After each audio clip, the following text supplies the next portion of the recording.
මේක 1985 ධාරා විද්‍යුතයේ සමක ප්‍රතිරෝධ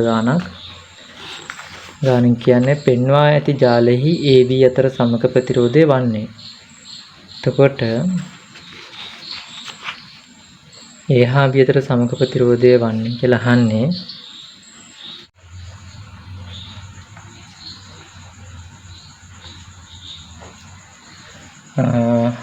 6යි 12යි සමාන්තරගතයි 6යි 12 සමාන්තරගතයි කියන එතන සම කියනවා 6 වැඩි කිරීම 12 බෙදීම මේ දෙක එකතුව 18යි. ඒතර 6ට 1යි 3යි 3ට 1යි 4යි.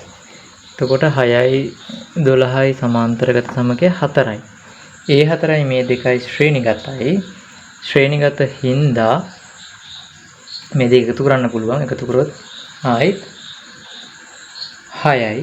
ඒ 6යි මේ 12යි සමාන්තරගතයි. නැවත සමකය 4යි. 4යි 2යි 6යි. 6යි 12යි නැවත සමාන්තරගත සමකය 4යි. 4යි 2යි 6යි. 6යි 12යි නැවත සමාන්තරගත සමකය 4යි. එහෙනම් A හා B අතර සමක ප්‍රතිරෝධය 4යි.